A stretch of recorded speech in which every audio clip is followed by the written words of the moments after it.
የተወደዳችሁና የተከበራችሁ ቤተሰቦቻችን እንደምን አላችሁልን? በዕለተ እሁድ የማለዳ ስፖርት የመረጃ ሰዓታችን በድጋሚ ተገናኘን። ስለምታደምጡን፣ ስለምትከታተሉን ሁሌም አብራችሁን ስላላችሁ እጅግ ከልብ አድርገን ነው የምናመሰግነው። በዛሬ ፕሮግራማችን የተለያዩ ስፖርታዊ ጉዳዮችን እናነሳለን። ትላንትና ምሽት በተወዳጁ የእንግሊዝ ፕሪምየር ሊግ የ36ኛ ሳምንት የተደረጉ በጣም ተጠባቂ ጨዋታዎች ነበሩ። ማንቸስተር ዩናይትድ ትላንትና ነው ጨዋታውን ያደረገው። ማንቸስተር ሲቲ እንዲሁ ጨዋታውን አድርጓል። ከዛ ውጪ የሊቨርፑልና የቼልሲም ጨዋታ ሲጠበቅ የነበረ መርሃ ግብር ነው። የእነሱን የጨዋታ ውጤቶች የምናነሳላችሁ ነው የሚሆነው። ከዛ ውጪ ግን ዛሬ በ36ኛው ሳምንት የሚጠበቁ ተጠባቂ የተወዳጁ የእንግሊዝ ፕሪምየር ሊግ መርሃ ግብሮች አሉ። ከነዛ መካከል በለንደን ደርቢ ዌስትሃም ዩናይትድ በሜዳው ለንደን ኦሎምፒክ ስቴዲየም ከአርሰናል ጋር የሚያደርጉት ጨዋታ ዛሬ ይጠበቃል። የዚህን ጨዋታ የውጤት ግምቶቻችሁን ስምና አድራሻችሁን እየጠቀሳችሁ ልታጋሩ እንችላላችሁ። ከዛ ውጭ ግን ዛሬ በርካቶች በጉጉት የሚጠብቁት ጨዋታ ልክ ምሽት 4 ሰዓት ሲል የሚደረገው በስፓኒሽ ላሊጋ ኤል ክላሲኮ ዛሬ ይደረጋል። ልክ ምሽት 4 ሰዓት ሲል በካምፕ ኖ ባርሴሎና ሪያል ማድሪድን የሚያስተናግድበት ጨዋታ ዛሬ ነው የሚደረገው። የነጥብ ልዩነታቸው በስፋት ቢሆንም ነገር ግን አሁንም ቢሆን ሪያል ማድሪድ በባርሴሎና ላለመሸነፍ የሚደረገው ትግል በትልቁ በጉጉት የሚጠበቅ ጨዋታ ነው። በሌሎች ሊጎችም የሚደረጉ ጨዋታዎች ያሉ፣ እነሱንም የጨዋታ ጥቆማዎችና ውጤቶችን የምናነሳ ይሆናል። ውድ ቤተሰቦቻችን ስለምታደምጡን ከልብ አድርገን እናመሰግናለን። ክለቦችን የተመለከቱ ስፖርታዊ ጉዳዮችንም እያነሳን ቆይታን የምናደርግ ነው የሚሆነው። ፏድ ባህሩ ይህንን ፕሮግራም እየመራው ከእናንተ ጋር ቆይታን አደርጋለሁ። እናንተ ሀሳብ አስተያየቶቻችሁን እየሰጣችሁን ከእኛ ጋር ቆዩ። ከመሸጋገሪያ በኋላ በድጋሚ ተመልሰን እንመጣለን። አብራችሁኝ ቆዩ።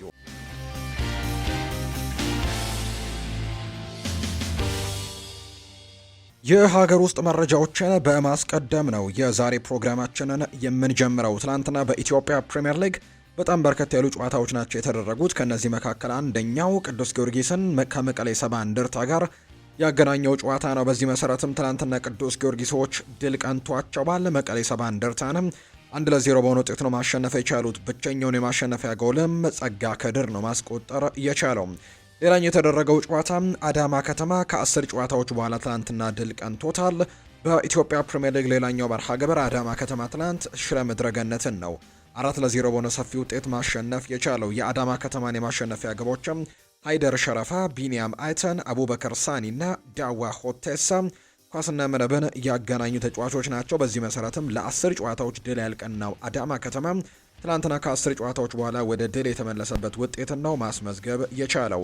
አዳማ ከተማ በአጠቃላይ 38 ነጥቦችን ሰብስበው 12ኛ ደረጃ ላይ የተቀመጠ ቡድን እንደሆነ ነው የተመለከት ነው። ሌላኛው ጨዋታ መቻልና ኢትዮጵያ ቡና አቻ የተለያዩበት መርሃ ግብር ነው። እነዚህ ሁለት ቡድኖች ትናንትና ያደረጉትን ጨዋታ 1-1 በሆናቸው ውጤት ነው ያጠናቀቁት። የኢትዮጵያ ቡናን ግብ ቢኒያም ጌታቸው ማስቆጠር ሲችል ለመቻል ደግሞ ብሩክ ማርቆስ ኳስና መረብን ማገናኘት ችሏል። መቻል በ49 ነጥቦች ሁለተኛ ነው። ኢትዮጵያ ቡና በ43 ነጥቦች አምስተኛ ደረጃ ላይ ተቀምጧል። በቀጣይ ኢትዮጵያ ቡና ከሽረ ምድረ ገነት ጋር ይጫወታል። መቻል በአንጻሩ ከነገሌ አርሲ ጋር ነው በቀጣይ ሳምንት መርሃ ግብራቸውን እንደሚያደርጉ የወጣላቸው መርሃ ግብር የሚያሳየው።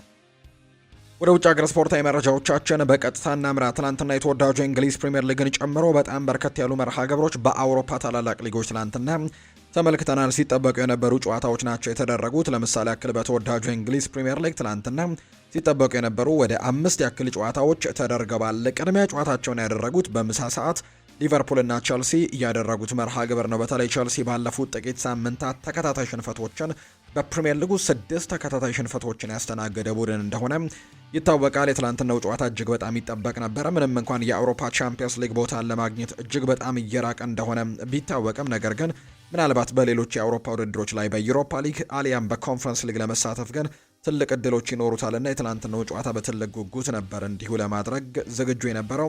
ከዛ ውጭ ደግሞ ሊቨርፑል የአውሮፓ ቻምፒየንስ ሊግ ተሳታፊ መሆኑን ለማረጋገጥ ጥቂት ነገሮች ብቻ ይቀሩታል። ነገር ግን የትላንትናው ጨዋታ ግን ማሸነፍ ይጠበቅበት ነበር ሙሉ ለሙሉ ለማረጋገጥ። ነገር ግን ያንን ነገር በትላንትናው ጨዋታ ላይ ማድረግ አልቻለም። 36ኛ ሳምንት ነው ትላንትና ጨዋታውን ያደረገው። ሁለቱ ቡድኖች ሳይሸናነፉ ጨዋታቸውን 1-1 በሆናቸው ውጤት ነው ያጠናቀቁት። በጨዋታው ላይ ሪያ ግራቨንበርች ነበር ቀዳሚውን ጎል ለሊቨርፑል ማስቆጠር የቻለው። ትላንትና ሊቨርፑሎች ቀዳሚ ነበሩ በሪያን ግራቨንበርች አማካኝነት ባስቆጠሩት ጎል ማለት ነው። ነገር ግን ቼልሲዎች የአቻነቷን ጎል በዛው በመጀመሪያው 45 የጨዋታ ክፍለ ጊዜ 35ኛው ደቂቃ አካባቢ ላይ ኤንዞ ፈርናንዴዝ አስቆጥሮ ጨዋታው በዚሁ ውጤት 1-1 በሆነ ውጤት ነው ጨዋታው የተጠናቀቀው። ሪያ ግራቨንበርች በጣም ቆንጆ የምትባልን ጎል ነው ከቦክስ ውጪ 6ኛው ደቂቃ ላይ ማስቆጠር የቻለው። ለዚህ ጎል መቆጠር ደግሞ ያው ትልቁ አስተዋጽኦ የሪያ ግራቨንበርች የምት አኪውሬሲ ከዛ ውጭ ደግሞ ያስቆጠረበት መንገድ ቢሆንም አሲስት ያደረገለት ግን ሪዮ ኤንጎሞዋህ ነው። ትላንትና በቋሚ አስተላለፍ ውስጥ የተካተተበትንም አጋጣሚ ጭምር ተመልክተናል። በተለይ የአጥቂ መስመር ተጫዋቾቻቸው ጉዳትን ተከትሎ ትላንትና አሰልጣኝ አርነ ስሎት ይህንን ተጫዋች በቋሚነት መጠቀምን ምርጫቸው አድርገዋል። ምክንያቱም መሐመድ ሳላ በጉዳት ምክንያት በትላንትናው ጨዋታ ላይ አልነበረም። አሌክዛንደር ኢሳክም እንዲሁ ከጉዳት መልስ ነው ትላንትና ተቀይሮ ገብቶ ጨዋታውን ያደረገው እንጂ ጉዳት ያለበት ተጫዋች እንደሆነ የሚታወቀ ጉዳይ ነውና ትላንትና በዚህ መልኩ ነው ጨዋታቸውን እያደረጉት። ጨዋታው በ1-1 አቻ ውጤት የተጠናቀቀ መርሃ ግብር እንደነበር ነው የተመለከትነው። ከጨዋታው በኋላ በጣም በርከት ያሉ ሀሳቦች ከእነዚህ ሁለት ቡድኖች አሰልጣኞችም ሊሆን ይችላል ሌሎች ተጫዋቾችም ጋር በተያያዘ ሀሳቦቻቸውን ሰጥተዋል። የትላንትናው ጨዋታ ብዙ የጎል ሙከራዎችን ያልተመለከትንበት ነው። በአጠቃላይ በሁለቱ በኩል በድምር 6 ኢላማቸውን የጠበቁ ሙከራዎችን ተመልክተናል። ከዛ ውጪ በቸልሲ በኩል 6 የጎል ሙከራዎችንና 3 ኢላማውን የጠበቀ ሙከራን ያደረጉት። ከዛ ውጪ በሊቨርፑል በኩል 8 ሙከራዎችን አድርገው 3ቱ ኢላማቸውን የጠበቁ ነበሩ። በትላንትናው ጨዋታ ላይ የተመለከትንበት አጋጣሚ እንደነበር ነው የተመለከትነው። ከጨዋታው በኋላ በርከት ያሉ ሀሳቦች ተነስተዋል ከትላንትናው ጨዋታ ጋር በተያያዘ ማለት ነው። የሊቨርፑል አሰልጣኝ አርነ ስሎት ትላንትና ሀሳባቸውን ሰጥተዋል። ጥሩ የውድድር ዓመትን እያሳለፉ እንዳልሆነ ራሳቸውም እንዲሁ ተናግረዋል። በትላንትናው ጨዋታ ላይ በሊቨርፑል በኩል በተለይ ፍሎሪያን ቬርትስ በጨዋታው ላይ አልነበረም። በዚህ ምክንያቱ ደግሞ ምንድነው ተብሎ ተጠይቀው ነበር። አሰልጣኙ ሲናገሩም ያጋጠመው መጠነኛ ህመም ነው የትላንትናው ጨዋታ ላይ እንዳይኖር ያደረገው ሲሉ ተናግረዋል። አሰልጣኝ አርነ ስሎት በዛ ምክንያትም ሪዮ ኤንጎሞዋህ ወደ ቋሚ አስተላለፉ ሊገባ የቻለበትንም እድል ጭምር እንዲሁ አሰልጣኙ የተናገሩበት አጋጣሚ ነው የተገኘው። በአጠቃላይ ማርክ ኮሪያ ነው የትላንትናው ጨዋታ ኮከብ ተብሎ የወጣው። ቼልሲ ያለፉትን 7 የሊግ ጨዋታዎች አሁንም ማሸነፍ አልቻለም። ያለፉትን 6 ተከታታይ ጨዋታዎች ሽንፈት የገጠመው ቡድን እንደነበር እናስታውሳለን። ትናንትና ደግሞ በአቻ ውጤት አጠናቋል። ዘንድሮ በሊቨርፑል በኩል ከተመለከትናቸው ጉዳዮች መካከል አንደኛው ከእንግሊዝ ትልልቆቹ 6 ክለቦች የምንላቸው በተለምዶ 6ቱ ትልልቅ ክለቦች የምንላቸው አለው እነ አርሰናል፣ እነ ማንቸስተር ሲቲ፣ ማንቸስተር ዩናይትድ፣ ከዛ ውጭ እነ ቶተንሃም እንዲሁ ቼልሲ እና ሊቨርፑል ናቸው ቢግ ሲክስ የምንላቸው በፕሪሚየር ሊጉ የምናውቀውና ከነዚህ ቡድኖች ጋር ሊቨርፑል ዘንድሮ ባደረገው ጨዋታ ማለት ከነዚህ 6 ክለቦች ጋር ማለት ከራሱ ጋር ስለማይጫወት ከሌሎቹ 5 ቡድኖች ጋር የደርሶ መልስ ጨዋታዎችን ሲያደርግ 10 ያክል ጨዋታዎችን በአንድ የውድድር ዓመት ያደርጋልና ከነዚህ 10 ጨዋታዎች ከቶፕ 6 ጋር ካደረጋቸው 10 ጨዋታዎች መካከል ሊቨርፑል ዘንድሮ ማሸነፍ የቻለው 2 ጨዋታዎችን ብቻ ነው። ከዛ ውጪ 5 ጨዋታዎችን በሽንፈት ነው ያጠናቀቀው። ከአርሰናል ጋር በመጀመሪያው ዙር ጨዋታ 1-0 ማሸነፉን እናስታውሳለን። ምስጋና ለዶሚኒክ ሰቦስ ላይ የቅጣት ምት ጎል ይሁንና ከዛ ውጪ ስፐርስን 2-1 ያሸነፉበት መርሃ ግብር አለ እንጂ ከዛ ውጪ ያደረጓቸው ከአርሰናል ጋር ከሜዳ ውጪ ያደረጉትን ጨዋታ 0-0 ነው ያጠናቀቁት። ከቼልሲ ጋር ትላንትና 1-1 ነው የተለያዩት። ከዛ ውጪ ከስፐርስ ጋር 1-1 የተለያዩበት መርሃ ግብር አለ። ከዛ ውጪ ግን በቼልሲ 2-1 ተሸንፈዋል። በማንቸስተር ዩናይትድ በደርሶ መልስ 2-1 እና 3-2 ተሸንፈዋል። በማንቸስተር ሲቲም 3-0 እና 2-1 በሆነ ውጤት በዚህ ውድድር ዓመት ተሸንፈዋል እና ከቢግ ሲክስ ቡድኖች ጋር ዘንድሮ ጥሩ የሚባሉ ቁጥሮችን ማምጣት አልቻሉም። 2 ድል እንዲሁ ደግሞ 5ቱን በሽንፈት ያጠናቀቁባቸው ውጤቶች እንደነበሩ ነው የተመለከት ነው። ከትላንትናው ጨዋታ በኋላ አሰልጣኝ አርነ ስሎት ያነሱትን ጉዳይ እንመልከት። የደጋፊዎችን እምነት ዳግም ማግኘት እችላለሁ ሲሉ ነው አሰልጣኝ አርነ ስሎት የሚናገሩት። የሊቨርፑል አሰልጣኝ አርነ ስሎት በድጋሚ የደጋፊዎችን እምነት ማግኘት እንደሚችል ነው እየተናገረ የሚገኘው። እውነቱን ዳግም አገኛለሁ የሚለው አሰልጣኙ እንግዲህ አዎ እዚህ እንደምቆይም በጣም እርግጠኛ ነኝ ሲልም ጭምር ይናገራል። በሚቀጥለው የውድድር ዘመን ፍጹም የተለየ ቡድን ይዘን እንቀርባለን ሲልም አሰልጣኝ አርነ ስሎት እንዲሁ ይናገራል። በትላንትናው ጨዋታ ላይ ሪዮ ኤንጎሞዋህን ቀይረው ያስወጡትም የጡንቻ ጉዳት አጋጥሞት መሆኑንም ጨምረው ተናግረዋል። በትላንትናው ጨዋታ ላይ በአሌክዛንደር ኢሳክ ተቀይሮ መውጣቱ ይታወሳልና የተወሰኑ የጡንቻ ጉዳቶች እንደገጠሙት ነው የተናገሩት አሰልጣኝ አርነ ስሎት። ጄሚ ካራገር አርነ ስሎት ለሙሐመድ ሳላህ የሰጠውን አስተያየት ወይም ደግሞ ምላሽን በተመለከተ ሀሳቡን ሰጥቷል። ይህንን በማለቴ ብዙዎች ሊገረሙ ይችላሉ፣ ነገር ግን ሙሐመድ ሳላህ የዚህ ክለብ ፍጹም ፈርጡ ተጫዋች ነው ሲል ጄሚ ካራገር ይናገራል። ግቦችን፣ ለግብ የሚሆኑ ኳሶችን፣ መሪነትን፣ ሁሉንም ነገር ታድሏል። እናም ደግሞ እንዲህ አይነት ተጫዋች ስለ ልምምድ ደረጃዎች፣ ስለ መልበሻ ክፍል ሁኔታና ለወጣት ተጫዋቾች እንዴት አርአያ መሆን እንዳለባቸው ሲናገር ማዳመጥም ይገባል ሲልም የተናገረው። አንድ ሰው ስልጣኑን እንደተገዳደረው ሁሉ በጋዜጣዊ መግለጫዎች ላይ ከመበሳጨትና ጡጫን ከመጨበጥ ይልቅ እሱን መስማት የተሻለ ይመስለኛል። አርነ ስሎት ጥሩ ስራን እየሰራ ነው፣ ነገር ግን ከዚህ ጋር እያሳየለው ባህሪ ግን እንግዳ ነገር ይመስለኛል። ለሳላህ እንዲህ አይነት ምላሾችን መስጠት አትችልም። በተለይም ከሱ ከሄደ በኋላ የክለቡ ደረጃ እንዳይቀንስ እያስጠነቀቀ ባለበት ሁኔታ ላይ ሳላህ እንዲህ ያሉ ነገሮችን የመናገር መብቱን በልፋቱ አግኝቷል። አሰልጣኙ ኮከብ ተጫዋቹን ሙሉ በሙሉ ከመደገፍ ይልቅ ራሱን መከላከል ከጀመረ ይሄ አሳሳቢ ምልክት ይመስለኛል ብሏል ጄሚ ካራገር። ደረጃዎች የሚቀመጡት ከላይ ነው። አሁንም ቢሆን ደረጃው ከፍ እያደረገ ያለው መሐመድ ሳላህ ይመስለኛል ሲልም ነው የተናገረው ጄሚ ካራገር።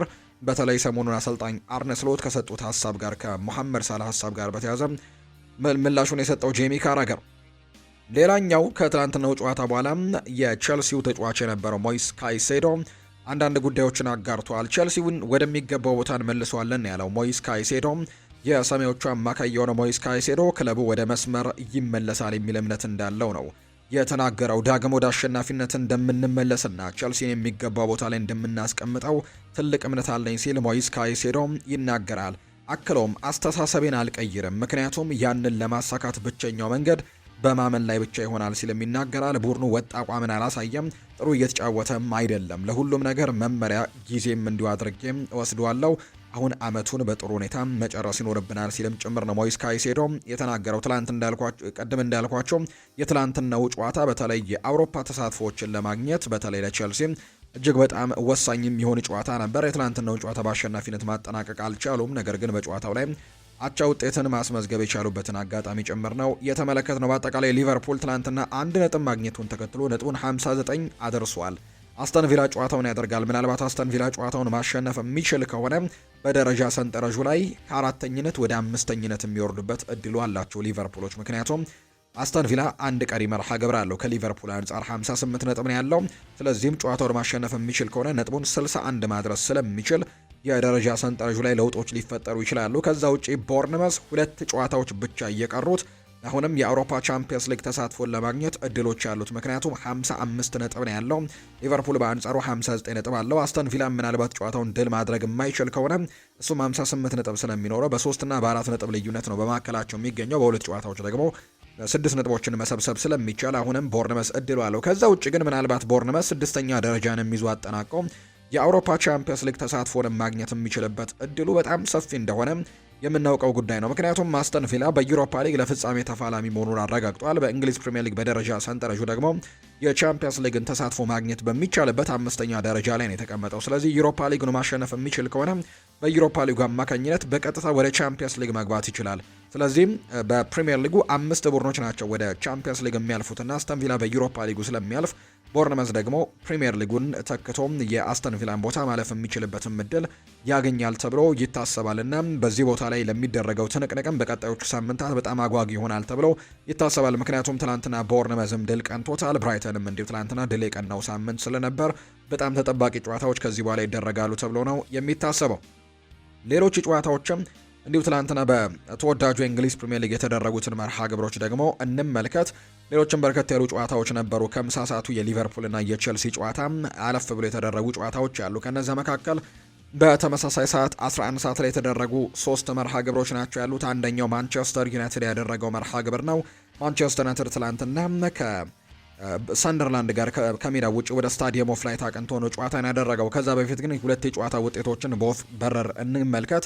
ብራይተን ኤንድ ሆቭ አልቢዮን ወልቨርሃምፕተን ወንደረርስን ትናንትና ገጥሞ 3-0 በሆነ ውጤት ማሸነፍ ችሏል። የፋቢያን ሁርዝሌር ቡድን ወልቨርሃምፕተን ወንደረርስ ቀደም ብሎ መውረዱን ያረጋገጠ ቡድን እንደሆነ ይታወቃል። ለብራይተን ግን የትላንትናው ጨዋታ እጅግ በጣም ወሳኝ ነበር የአውሮፓ ውድድሮችን ለማግኘት። ትላንትና ሂንሺልውድ ገና ጨዋታው በጀመረ በሰከንዶች ውስጥ ነው ኳስና መረብን ማገናኘት የቻለው። ከዛ ውጪ ደንክም 5ኛው ደቂቃ ላይ ጎል አስቆጥሮ የመጀመሪያውን 45 የጨዋታ ክፍለ ጊዜ 2-0 እየመሩ ነው ያጠናቀቁት። ከዛ ውጪ 86ኛው ደቂቃ ላይ ያኮቡ ሚንቴ ሌላ ጎል አስቆጥሮ ብራይተን ኤንድ ሆቭ አልቢዮን ትናንትና ወልቨርሃምፕተን ወንደረርስን 3-0 በሆነ ውጤት ያሸነፉበት ውጤትና በቀጣይ ጨዋታዎች ላይም እንዲሁ ትልቅ ተስፋን እንዲያገኙ የዩሮፓ ሊግን አሊያም የኮንፈረንስ ሊግም ተሳትፎ ለመሆንም በጣም በትልቁ እየተንቀሳቀሱ የሚገኙበትን ውጤት ነው እንዲሁ ማምጣት የቻሉት። ሌላኛው በአውሮፓ ቻምፒየንስ ሊግ አሊያም ደግሞ በሌሎች የአውሮፓ ውድድሮች ላይ ለመሳተፍ ትልቅ ትንቅንቅ እያደረገ የሚገኘው የአሰልጣኝ አንዶኒ ኢራኦላ ቡድን ከሜዳ ውጭ ትላንትና ፉልሃምን ነበር የገጠሙት። በክራቨን ኮቴጅ የተደረገ ጨዋታ ነው። በሳምንቱ መጨረሻ ፉልሃም በአርሰናል ሽንፈት ገጥሞት እንደመጣ ይታወሳል። የትላንትናው ጨዋታ ደግሞ ከቦርንመዝ ጋር የተደረገ ነው። ገና በ41ኛው ደቂቃ ነበር ሪያን ክሪስቲያ በቦርንመዝ በኩል በቀይ ካርድ ከሜዳ የወጣው። ነገር ግን ወዲያው ደግሞ የመጀመሪያው 45 ደግሞ ሳይጠናቀቅ አንደርሰን የተባለ የፉላም ተጫዋች እንዲሁ በቀይ ካርድ ወጥቶ የመጀመሪያው 45 የጨዋታ ክፍለ ጊዜም በጎል ሳይሆን በቀይ ካርዶች እኩል ደረጃ ላይ ይዘው ያጠናቀቁበት እንደነበር ጭምር ተመልክተናል። ሁለት ተጫዋቾችን በአንዳንድ ተጫዋቾችን በሁለቱም ቡድኖች በኩል በቀይ ካርድ ያጡበትን አጋጣሚ ተመልክተናል። 53ኛው ደቂቃ ላይ በተለይ በዚህ የውድድር ዓመት ለቦርንመስ እጅግ በጣም ጥሩ ጊዜን እያሳለፈ የሚገኘው ራያን ትላንትና ጎል አስቆጥሮላቸው ጨዋታውን 1-0 በሆነ ውጤት አሸንፈው እንዲወጡ ያደረገበትን አጋጣሚ ጭምር የተመለከትነው ለቦርንመስ እጅግ በጣም ወሳኝ የተባለ ድልን ነው ትናንትና ማሳካት የቻሉት። የአሰልጣኝ አንዶኒ ኢራኦላ ቡድን ባለፉት 5 ጨዋታዎች 4ቱን ድል አድርጓል። አንዱን በአቻ ውጤት ነው ያጠናቀቀው። ምንም አይነት ሽንፈትን ማስተናገድ አልቻለም። ባለፉት ተከታታይ ጨዋታዎች በጣም ጥሩ ውጤቶችን እያመጣ የሚገኝ ቡድን ነው። 55 ነጥቦችን በመሰብሰብም 6ኛ ደረጃ ላይ የተቀመጠ ቡድን ነው። በተመሳሳይ 11 ሰዓት ላይ የተደረገው ጨዋታ በስታዲየም ኦፍ ላይት ሰንደርላንድን ከማንቸስተር ዩናይትድ ጋር ያገናኘው ጨዋታ ነው። ትላንትና በተለይ ማንቸስተር ዩናይትዶች እርግጥ ነው የአውሮፓ ቻምፒየንስ ሊግን ቦታ ይዘው ያጠናቀቁበትን ውጤት ማግኘታቸውን አረጋግጠዋል ባለፈው ሳምንት ሊቨርፑልን ባሸነፉበት ጨዋታ። ከዛ ውጭ ግን 3ኛ ደረጃነቱን አጽንቶ ለመቀጠልና የተሻሉ ቁጥሮችን ነጥቦችን ለማስመዝገብም የሚያደርጉት ጨዋታ እንደሆነ በርካቶች የሚጠብቁት መርሃ ግብር ነበር።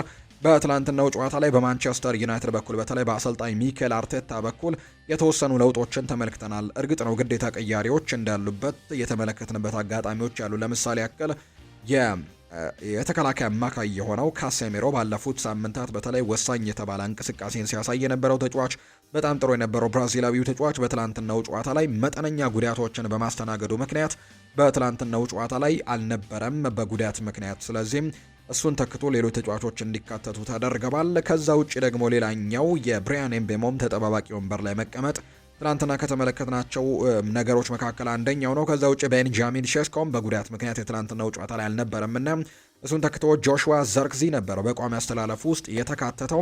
እንዲሁም ሜሰን ማውንትም ወደ ቋሚ አስተላለፉ የተመለሰበት መርሃ ግብር ነበር የትናንትናው ጨዋታ። በአጠቃላይ ማንቸስተር ዩናይትዶች ጨዋታውን ማሸነፍ አልቻሉም። 0-0 በሆናቸው ውጤት ነው የትናንትናው ጨዋታ ላይ የተጠናቀቀው። ሴኔ ላሜንስ ትላንትናም ጥሩ የሚባል ምሽትን አስመዝግበዋል። ክሊንሺትም ጭምር አስመዝግበው የወጣበት ነው። በትላንትናው ጨዋታ ላይ ሌላኛው ቀያሪ የነበረው የዲየጎ ዳሎ አለመኖር ነው። ወይም ደግሞ ትላንትና ዲየጎ ዳሎ በጨዋታው ላይ ተሳትፎን አላደረገም። ተጠባባቂ ወንበር ላይ የተቀመጠበትንና ንሱር ማዝራዊ በቋሚ አስተላለፉ የተካተተበት እንዲሁ ጥሩ የሚባሉ ደግሞ እንቅስቃሴዎችን ያሳየበትም ጭምር እንደነበር ተመልክተናል። በአጠቃላይ ትላንትናው ጨዋታ ግን ያን ያክል ማራኪ ያልነበረ መርሃ ግብር፣ ተመጣጣኝ አይነት ፉክክር የታየበት በተለይ በማንቸስተር ዩናይትድ በኩል መቀዛቀዞች የታዩበት ጨዋታ ነበር። በተለይ በትላንትናው ጨዋታ ማንቸስተር ዩናይትድ የጎል ሙከራዎችን በማድረግና በተለይ ኢላማቸውን የጠበቁ ሙከራዎችን በማድረግ ረገድ በጣም ደከም ብለው የታዩበት፣ ምናልባት አሰልጣኝ ማይክል ካሪክ የመጨረሻዎቹ ጨዋታዎች ለቋሚነት ለመቀጠር ወይም ደግሞ ለማንቸስተር ዩናይትድ የቋሚነት ስራ በጣም ወሳኝ ጨዋታዎችና ወሳኝ ሳምንታት ይሆናሉ ተብሎ ይታሰባል። በእነዚህ ሳምንታት የሚያስመዘግባቸው ውጤቶች ለቋሚ አሰልጣኝነቱ ስራው ላይ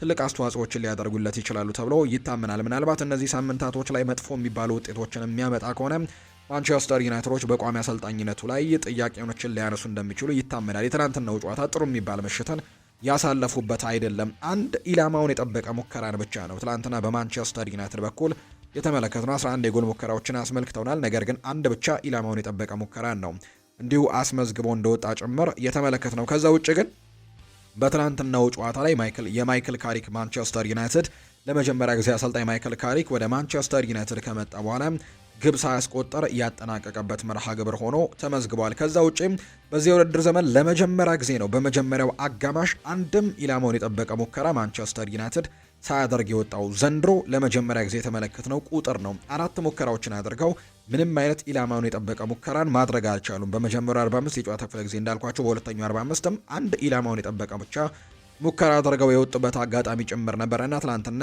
አሰልቺ የሚባል አይነት ጨዋታ ነበር የትላንትናው ጨዋታ። በአጠቃላይ ጨዋታው 0-0 በሆናቸው ውጤት ነው ማጠናቀቅ የቻሉት። ማንቸስተር ዩናይትዶች እንዳልኳችሁ ቀደም ብለው ወደ አውሮፓ ቻምፒየንስ ሊግ ማለፋቸውን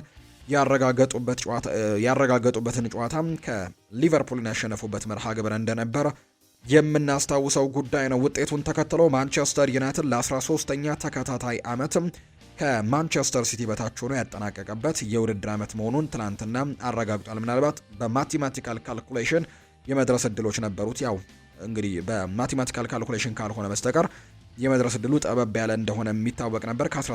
የ13 ተከታታይ ዓመታትም እንዲሁ በታቸውን ያጠናቀቀበት ሆኖ ነው የተጠናቀቀው። በአጠቃላይ ግን በትላንትናው ጨዋታ ላይ ማንቸስተር ዩናይትድ ጥሩ የሚባል እንቅስቃሴ የትላንትናው ጨዋታ ላይ አልተመለከትንም። ወይን ማርክ ሩኒ ከትላንትናው ጨዋታ ጋር አያይዞ አንዳንድ ጉዳዮችን አንስተዋል። የማንቸስተር ዩናይትድ ጨዋታ ይልቁንም በጣም ደብዛዛ የነበረ ጨዋታ ነው ሲል ነው የገለጸው። ለሁለቱም ቡድኖች የተለመደ የውድድር ዘመን ማጠናቀቂያ ጨዋታ ይመስል ነበር። ነገር ግን የመጫወት እድልን ያገኙት ተጫዋቾች በሚቀጥለው የውድድር ዘመን በክለቡ ለመቆየት ያላቸውን ብቃት በጨዋታው ላይ አሳይተዋል ወይ?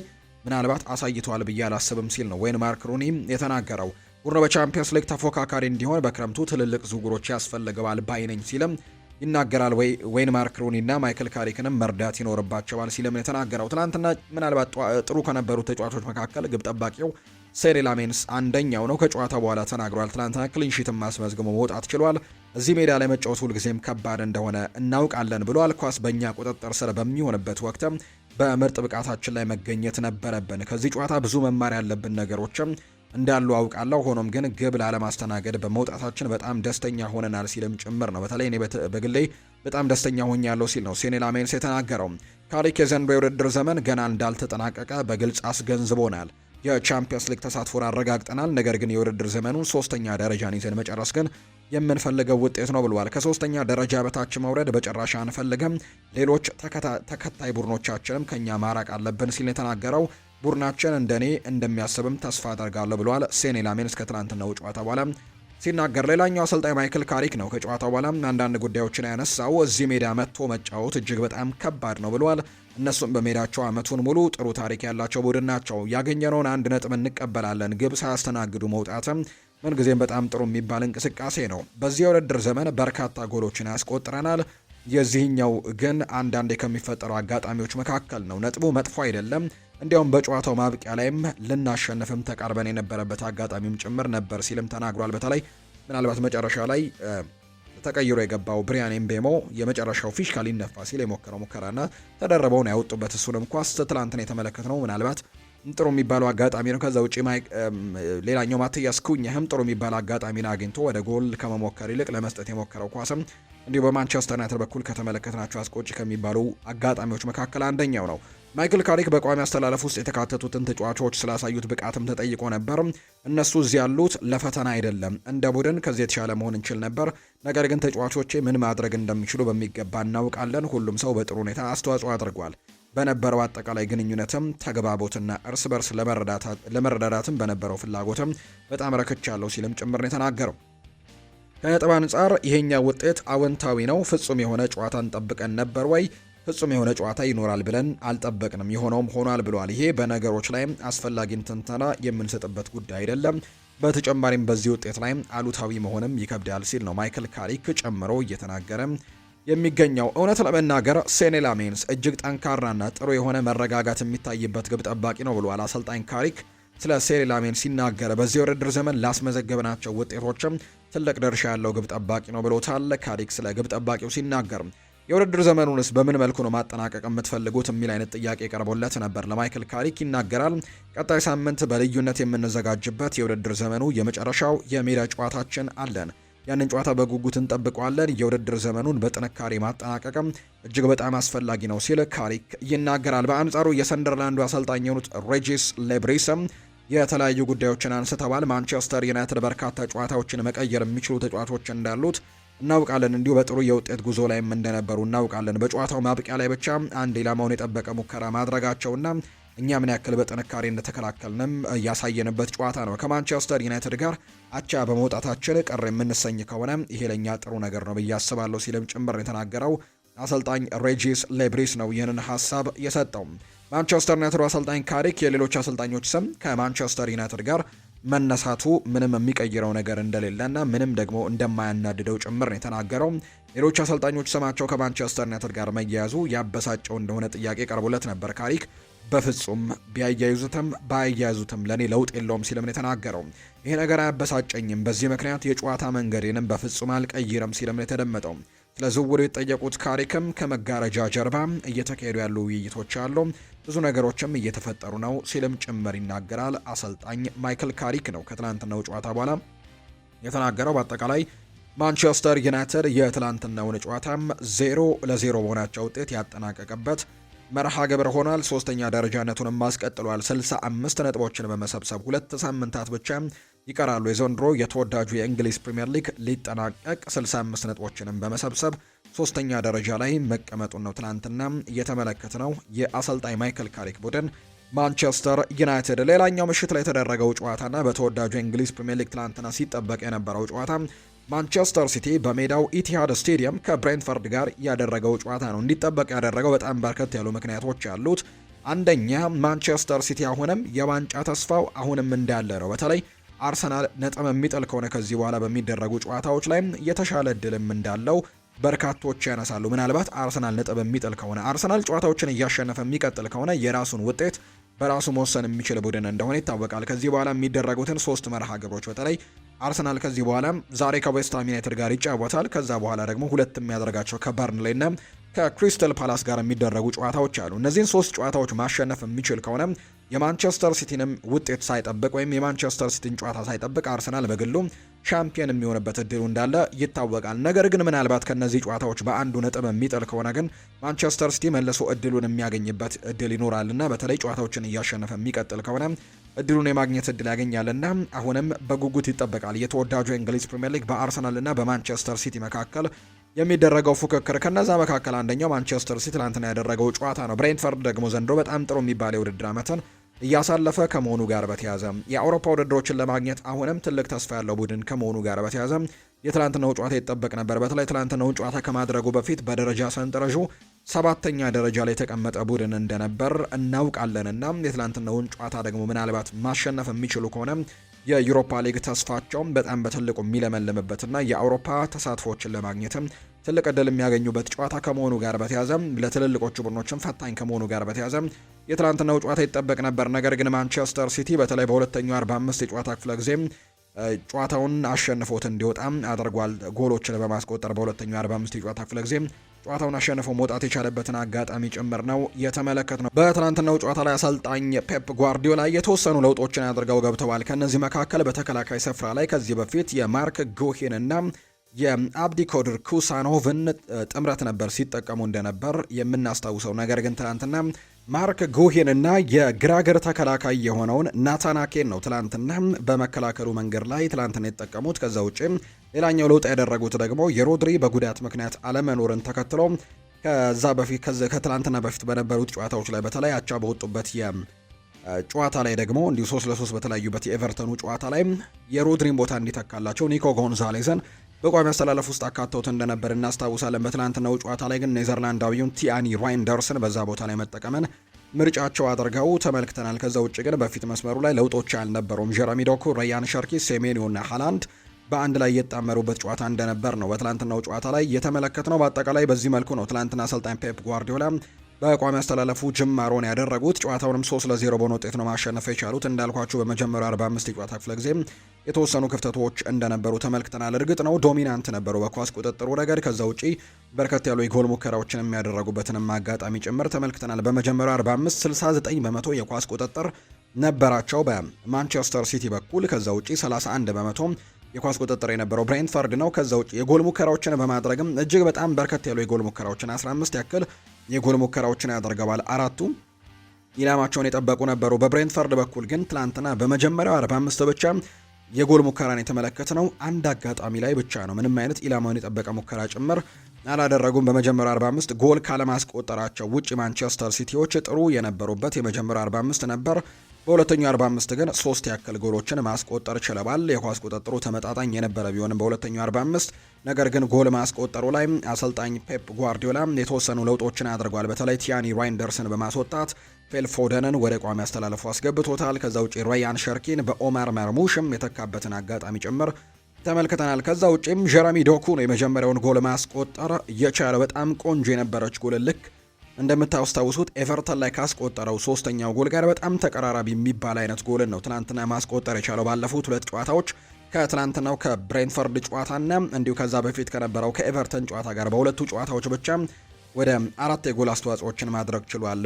በኤቨርተኑ ጨዋታ ላይ 2 ጎል እንዳስቆጠረ እናስታውሳለን። ትናንትናም ሌላ በጣም ቆንጆ የምትባል ጎልን ማስቆጠር ችሏል እና የመጀመሪያውን ጎል ያስቆጠረው እሱ ነው። ኤርሊንግ ሃላንድ ደግሞ 75ኛው ደቂቃ ላይ እንዲሁ ሌላ ጎል አስቆጥሯል። እንዲሁ ተቀይሮ የገባው ኦማር ማርሙሽ ደግሞ ከኤርሊንግ ሃላንድ ያገኘውን ኳስ በጭማሪው ደቂቃ ላይ ኳስና መረብን ማገናኘት የቻለበትና ትላንትና ለማንቸስተር ሲቲ ሙሉ 3 ነጥብ እንዲሁ ደግሞ ንጹህ 3 ጎልን ያስገኘበት ከዛ ውጪ ክሊንሽትም ማስመዝግበው የወጣበት መርሃ ግብር እንደሆነ ነው የተመለከትነው። ምናልባት አሁን ላይ ማሸነፉን ተከትሎ አርሰናል ላይ የተወሰኑ ጫናዎችን ሊያደርግ እንደሚችል ይታመናል። ምክንያቱም አርሰናል አሁን 76 ነጥቦችን ሰብስበው ሊጉን እየመራ ይገኛል። በአንጻሩ ማንቸስተር ሲቲ ትላንትና ማሸነፉን ተከትሎ 74 ነጥቦችን መሰብሰብ ችሏል። ዛሬ አርሰናል ጨዋታን ያደርጋል። ሁለቱ ቡድኖች አሁን ላይ እኩል 35 ጨዋታዎችን ያደረጉት፣ ነገር ግን ዛሬ አርሰናል አንድ ጨዋታ ያደርጋል ከዌስትሃም ዩናይትድ ጋር በለንደን ኦሎምፒክ ስቴዲየም የሚደረግ ጨዋታ ነው።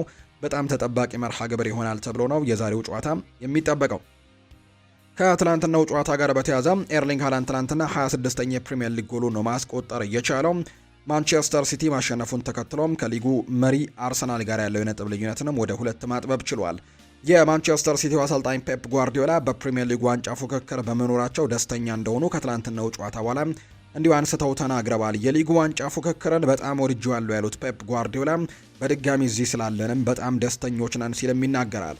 አምና ለቻምፒየንስ ሊግ ተሳትፎ ነበር ፉክክራችን ያሉት ጓርዲዮላ በተለይ አምና በጣም አስከፊ የሚባል የውድድር ዓመትን አሳልፈው ወደ መጨረሻዎቹ ላይ ባገኟቸው ድሎች ነበር ተመልሰው በደረጃ ሰንጠረዡ 3ኛ ደረጃን ይዘው እንዲያጠናቅቁ የሆኑት። ነገር ግን ዘንድሮ ግን በዋንጫ ፉክክሩ ላይ ስላለን እጅግ በጣም ደስተኞች ነን። ዘንድሮ ቢያንስ 2ኛ ደረጃን ይዘን እንጨርሳለን ቢያንስ ሲልም ነው የተናገረው። ፔፕ ጓርዲዮላ በንግግራቸው መጨረሻ ላይ ግን አንድ አስገራሚ ንግግርን ተናግረው ነው የወጡት። የዌስትሃም ዩናይትድ ላይ ሀሳባቸውን ሰንዝረዋል። ወይም ደግሞ ለዌስትሃም ዩናይትዶች ለዛሬው ጨዋታ ላይ ጠንከር በሉ የሚል አይነት ሀሳብም እንደሰጡ ጭምር ነው በትናንትናው ጨዋታ ላይ የተመለከትነውና አርሰናል ዛሬ ዌስትሃም ዩናይትድን የሚገጥም ይሆናልና በዚህ ጨዋታ ላይ ለዌስትሃም ተጫዋቾችና ለዌስትሃም ቡድንም ጠንከር በሉ የሚል አይነት መልእክትን አሰልጣኝ ፔፕ ጓርዲዮላም ተናግረዋል። ጨዋታውንም እመለከታለሁ ሲሉ ጭምር ነው የተናገሩት። ኤርሊንግ ሃላንድ ከጨዋታው ጋር በተያያዘ ሀሳቡን ሰጥቷል። የምንጫወተው ለማንቸስተር ሲቲ ነው፣ ስለ ዋንጫ በየቀኑ እናስባለን ሲል ኤርሊንግ ሃላንድ ተናግሯል። ሌላኛው ጀረሚ ዶኮ ሀሳቡን ሰጥቷል። ባለፉት 2 ጨዋታዎች ላይ ኮከብ የነበረው ተጫዋች ነው ጀረሚ ዶኮ። ትናንትናም እንዲሁ ቆንጆ ጎል ማስቆጠር ችሏል። የት ጋር መሻሻል እንዳለብኝ ያውቃለሁ፣ እሱም ግብ ማስቆጠር ላይ ነው። ለግብ የሚሆኑ ኳሶችን አመቻችቼ አቀብላለሁ፣ ነገር ግን በአደገኛ ቦታዎች ላይ በመገኘት ብዙ ግቦችን ማስቆጠር አለብኝ ብሏል። በተለይ በርካቶች በጀረሚ ዶኩ ላይ ጥያቄ የሚያነሱት በመጨረሻዎቹ ውሳኔዎች ላይ ነው፣ ወይም ጎል የማስቆጠር ስኪሉን ከዛ ውጭ ደግሞ አሲስት የማድረግ ነገሩ ላይ ምናልባት የሚያስተካክል ከሆነ በጣም ጥሩ ተጫዋች መሆን እንደሚችል በርካቶች ያምናሉና የፋይናል ዲሲዥኑን ማስተካከል አለበት ብለው ያምናሉ። እኔም ማሻሻል ያለብኝን የትኛው እንደሆነ አውቃለሁ ብሏል ጀረሚ ዶኩ ሲናገር። ከሳውዝሃምፕተን ጨዋታ በኋላ አንዳንድ ጊዜ ለራሴ ማሰብና የጎል ሙከራዎችንም ማድረግ እንዳለብኝ ተናግሬ ነበር፣ ያንንም እያደረግኩኝ ነው ብለዋል።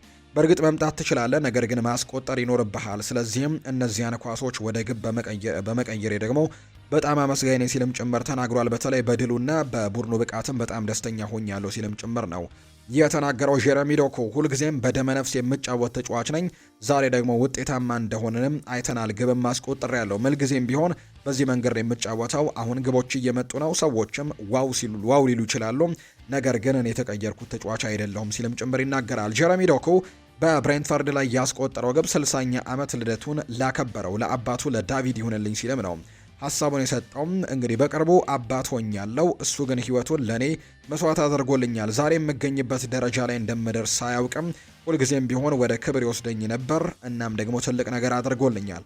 አሁን ላይ 60 ዓመት ሞላው። ወላጆቼ ሁልጊዜም ከጎኔ ናቸው። ይሄ በእውነት የሚያስመሰግናቸው ነገር ነው። ለዚህም ነው ይህችን ግብ ደግሞ ለሱ እንዲሁም ደግሞ በእርግጥም ለፈጣሪ መስጠት የፈለግኩት። እሱን ማግኘትም በጣም ትልቅ ነገር ነው። ይህንን በየቀኑ ራሴን ለማስታወስም እሞክራለሁ። ግቡ ደግሞ ለሱ ይሆንልኝ። መልካም ልደት ለአባቴ ሲልም ነው ጀረሚ ዶኩ ከጨዋታው በኋላና ጎል ካስቆጠረ በኋላ ሀሳቡን የሰጠው። በመጀመሪያው አጋማሽ በቂ ቁጥር ያለው ተጫዋች በባላጋራ የግብ ክልል ውስጥ አልነበረኝም ብሏል ፔፕ ጓርዲዮላ። ግብ ለማስቆጠር ደግሞ በዚህ አካባቢ ላይ መገኘት ያስፈልጋል። በጣም በርከት ያሉ ተጫዋቾችን በተቃራኒ ቡድን ክልል ውስጥ ወይም ደግሞ በፋይናል ሰርዳቸው ውስጥ ማግኘት ይኖር ነበር። በመጀመሪያው 45 ያ ነገር አልነበረም ብሏል። ቀላል ነው ግብ ለማስቆጠር በክንፍ በኩል ወደ ሳጥን ውስጥ የሚገቡ ተጫዋቾችም በደንብ ያስፈልገዋል ሲል ነው ፔፕ ጓርዲዮላ የተናገረው። ዶኩ ሁልጊዜም ቢሆን ተከላካዮችን የማለፍና ለጎል የሚሆኑ የመጨረሻ ኳሶችን የማቀበል ብቃት እንዳለው አውቃለሁ። ብቻ እንደ ኤርሊንግ ሃላንድ እና ኦማር ማርሙሽ ያሉ ከፊቱ የሚገኙ እንዲሁም በክንፍ በኩል የሚጫወቱ ተጫዋቾች ያስፈልጉን ነበር። በዚህ ምክንያትም ያንን ነገር በሁለተኛው 45 አድርገነዋል ብለዋል። ጀረሚ ዶኩ የተሻለ ተጫዋች ስለመሆኑ ሲናገርም የተሻለ ተጫዋች መሆን ይፈልጋል። እኔ ጀረሚ ዶኩን እንግዲህ ጨዋታዎችን እንዲያሸንፍም በደንብ አስተዋጽኦችን እንዲያደርግም አግዘዋለሁ ሲልም ጭምር የተናገረው። ስለ ዋንጫ ፉክክሩ ላይ ሊፈጠር ስለሚችለው ለውጥም ሲናገር አላውቅም። አርሰናል ሙሉን የውድድር ዘመን ማለት ይቻላል በሊጉ አናት ላይ ነበሩ። በቻምፒየንስ ሊግም እስካሁን አልተሸነፉም። ነጥብ መጣል ይኖርባቸዋል ብዬ አስባለሁ። ነገር ግን ይሄ ለእኛ እጅ ላይ ያለ ጉዳይ አይደለም። ባለፉት 10 ወይም 11 ጨዋታዎች ከኤቨርተን ውጪ ሁሉንም ያሸነፍን ይመስለኛል። ይሄ ቡድን ማድረግ ያለበትን ነገር ሁሉ እያደረገ ነው ሲል ፔፕ ጓርዲዮላ የራሳቸውን ስራ እየሰሩ እንደሆነ፣ ነገር ግን ሁሉም ነገር የሚወሰነው ግን በአርሰናል ውጤት ላይ እንደተንጠለጠለ ጭምር ነው የተናገሩት። ፍጻሜውን ሊያገኝ እየተቃረበ የመጣው የዘንድሮ የተወዳጁ የእንግሊዝ ፕሪምየር ሊግ በሁሉም የፉክክር ቦታዎች ላይ በጣም ትልቅ ፉክክሮችን እየተመለከተን እንገኛለን። ሻምፒዮኑ እስካሁን አልተረጋገጠም። በትንሽ ነጥብ ልዩነት ተለያይተው አሁንም እየተቀመጡ የሚገኙትና በጣም በጉጉት ይጠበቃል። ምናልባት የአውሮፓ ቻምፒየንስ ሊግ ተሳትፎን ለማግኘት እንግዲህ የሚደረገው ጥረትም አሁንም ይቀጥላል ተብሎ ይታሰባል። በአብዛኛው ትልልቅ እድሎች ቢኖራቸውም ሊቨርፑልና አስተን ቪላ፣ ከዛ ውጭ ግን በዩሮፓ ሊግና በሌሎች የአውሮፓ ውድድር ተሳትፎዎች ላይ ለማግኘት የሚደረገው ጥረት አሁንም ይቀጥላል። ከዛ ውጭ ደግሞ ላለመውረድና ሁለቱ ቡድኖች መውረዳቸውን አረጋግጠዋል፣ ወልቭስ እና በርንሌይ። ነገር ግን አንደኛውን ቦታ ደግሞ ይዞ ላለመውረድ ደግሞ በሚደረገው ትንቅንቅ ውስጥ አሁንም በርካቶች ትልቅ ፉክክርን እንደሚመለከቱ ነው የሚያስቡትና በተለይ 35 ጨዋታዎች ያደረገው አርሰናል ፕሪሚየር ሊጉን በ76 ነጥቦች እየመራ በአንደኝነት ተቀምጧል። ማንቸስተር ሲቲ በአንጻሩ 74 ነጥቦችን ነው የሰበሰበውና ሁለተኛ ደረጃ ላይ ተቀምጧል። ስለዚህ በቀጣይ የሚደረጉ ጨዋታዎች በጣም በትልቁ ይጠበቃሉ። የጎል ልዩነታቸውን ከተመለከትን አሁን ላይ አርሰናል 41 ንጹህ ጎሎች አሉት። በአንጻሩ ማንቸስተር ሲቲ 40 ንጹህ ጎሎችን ያስመዘገበው ቡድን ነው። አርሰናል በቀጣይ ሁሉንም ጨዋታዎች ማሸነፍ የሚችል ከሆነ የማንንም ውጤት ሳይጠብቅ ሻምፒዮንነቱን ማረጋገጥ የሚችልበት እድል ይኖረዋል። ማንቸስተር ሲቲ በአንጻሩ ሁሉንም ጨዋታዎች አሸንፎ የአርሰናልን ነጥብ መጣልም ይጠብቃል ተብሎ ነው የሚታሰበው። ዌስትሃም፣ በርንሌይ እና ክሪስታል ፓላስ የአርሰናል ቀጣይ 3 መርሃ ግብሮች ናቸው። ከዌስትሃም ጋር ዛሬ ነው ጨዋታውን የሚያደርገው። በአንጻሩ ማንቸስተር ሲቲ ደግሞ ከፓላስ፣ ከቦርንመዝ እና ከአስተን ቪላ ጋር ነው ጨዋታውን የሚያደርገው። ተስፋ እስካለ ድረስ ህይወት ይቀጥላል ብለዋል ፔፕ ጓርዲዮላ ሲናገር። ተስፋ እስካለ ድረስ ህይወታችን አለ ሲልም ነው የገለጸው ጓርዲዮላ። ስለዚህም ተስፋ አንቆርጥም ብለዋል። በቀጣይ ጨዋታዎች ግብ ሳይቆጠርብን ሁሉንም ማሸነፍና ግብ ማስቆጠር ይኖርብናል ሲልም ነው ጨምሮ የተናገረው። ዛሬ በጣም አስፈላጊ ጨዋታ አድርገናል ሲልም ነው የተናገረው። የአርሰናልን ጨዋታ ደግሞ በጉጉት እጠብቀዋለሁ ብለዋል። ሚኬል አርቴታና ቡድኑ በቻምፒየንስ ሊግ ፍጻሜ በመድረሳቸው እንኳን ደስ አላችሁ ለማለት ፈልጋለሁ። ለአርሰናል ጥሩ ነው፣ ለእንግሊዝ እግር ኳስም በጣም ጭምር። ለአስተን ቪላም ተመሳሳይ ነገር ነው። ኡናይ ኤምሪ ምን ያክል አስደናቂ አሰልጣኝ እንደሆነ በድጋሚ አሳይቷል። የአሁኑ 6ኛ የዩሮፓ ሊግ ፍጻሜ ጨዋታው እንደሆነ ማውቃለሁ። ለክሪስታል ፓላስም ተመሳሳይ ነገር ነው። ለእንግሊዝ እግር ኳስ በጣም ጥሩ ሳምንታትን በአውሮፓ ውድድሮች አሳልፈዋል። 3ቱም ቡድኖች 3 የፍጻሜ ጨዋታዎችን ይጫወታሉና ይሄ ለእንግሊዝ እግር ኳስ በጣም ጥሩ ነው ሲልም ጭምር ነው ፔፕ ጓርዲዮላ የተናገረው። ትናንትና በተወዳጁ የእንግሊዝ ፕሪሚየር ሊግ የተደረጉት ጨዋታዎች እነዚህ ነው የሚመስሉት። ዛሬ ደግሞ 4 ያክል መርሃ ግብሮች በተወዳጁ የእንግሊዝ ፕሪሚየር ሊግ ይደረጋሉ። ከነዚህ መካከል አንደኛው በተርፍ ሙር በርንሌይ አስተን ቪላን የሚያስተናግድበት ጨዋታ ይጠበቃል። አስተን ቪላ የአውሮፓ ቻምፒየንስ ሊግ ተሳትፎን ለማረጋገጥ ጨዋታውን ማሸነፍ ይጠበቅበታል። የደረጃውንም ትልቅ መሻሻልን የሚያሳያል። በተለይ ወደ 4ኛ ደረጃነትንም መምጣት የሚችልበትን እድል አግኝቷል። የአሰልጣኝ ኡናይ ኤምሪ ቡድን በሳምንቱ አጋማሽ በዩሮፓ ሊግ የግማሽ ፍጻሜ ጨዋታ እንዲሁ የሀገሩን ክለብ ደግሞ ኖቲንግሃም ፎረስትን ማሸነፉን እናስታውሳለን 4-0 በሆነ ውጤትና የዛሬው ጨዋታ በትልቅ ጉጉት ይጠበቃል ተብሎ ይታሰባል። ከዛ ውጭ ግን ክሪስታል ፓላስ በሜዳው ሴልኸርስት ፓርክ ከኤቨርተን ጋር የሚያደርጉት ጨዋታ ሌላኛው ተጠባቂ መርሃ ግብር ነው። ከክሪስታል ፓላስ ይልቅ ለኤቨርተን ወሳኝ ይሆናል ተብሎ ይታሰባል። የአውሮፓ ውድድሮች ተሳትፎን ለማግኘት የዛሬውን ጨዋታ ማሸነፍ ይጠበቅበታል። ምናልባት ዛሬ ጨዋታውን ማሸነፍ የሚችል ከሆነ ነጥቡን 51 በማድረስም በደረጃ ሰንጠረዡ እስከ 8ኛ ደረጃ ድረስ መምጣት የሚችልበትን እድል ያገኛልና ለኤቨርተን የተሻለም ይህኛው ጨዋታ ትልቅ በጉጉት የሚጠበቅ መርሃ ግብር ይሆናል ተብሎ ይታሰባል። ለክሪስታል ፓላሶች 15ኛ ደረጃ ላይ ነው የተቀመጡት። 43 ነጥቦችንም መሰብሰብ የቻለ ቡድን ነው። ምናልባት ማሸነፍ የሚችል ከሆነ ነጥቡን 46 አድርሶ ደረጃ ሰንጠረዡ ላይ ትልቅ ለውጦችን ማምጣት የሚችልበት እድሉ አለው። በፕሪሚየር ሊጉ ባለፉት 5 ጨዋታዎች አንድ ጨዋታን ብቻ ነው ማሸነፍ የቻሉት የኦሊቨር ግላስነር ቡድን። ከዛ ውጪ 2 ጨዋታዎች ሽንፈት ተከታታይ የገጠመበትንም አጋጣሚ ጭምር ነው የተመለከትነው። እነዚህ 2 ጨዋታዎች ቀን 10 ሰዓት ላይ ይደረጋሉ። ሌላኛው ቀን 10 ሰዓት ላይ የሚደረገው ኖቲንግሃም ፎረስትን ከኒውካስል ዩናይትድ ጋር የሚያደርገው ጨዋታ ነው። ኖቲንግሃም ፎረስት በሜዳው ሲቲ ግራውንድ ነው ከኤዲሃው ኒውካስል ዩናይትድ ጋር ጨዋታውን የሚያደርገው። ዛሬ ግን ሁሉም አይኖች ልክ ምሽት 12 ሰዓት ከ30 ሲል ጨዋታው በጉጉት የሚጠበቅበት የለንደን ኦሎምፒክ ስቴዲየም መርሃ ግብር ነው በርካቶች የሚጠብቁት። ዌስትሃም ዩናይትድ ከአርሰናል ጋር የሚያደርጉት ጨዋታ በርካቶች ይጠብቁታል። በዛሬው ጨዋታ ላይ አርሰናል በትልቁ የማሸነፍ ቅድመ ግምትን አግኝቷል። ነገር ግን ዌስትሃም ዩናይትድ ላለመውረድ ከቶትንሃም ሆትስፐርስ ጋር ትልቅ ፉክክር ላይ ነው የሚገኘውና የዛሬው ጨዋታ በትልቅ ፉክክር የሚደረግ ይመስላል።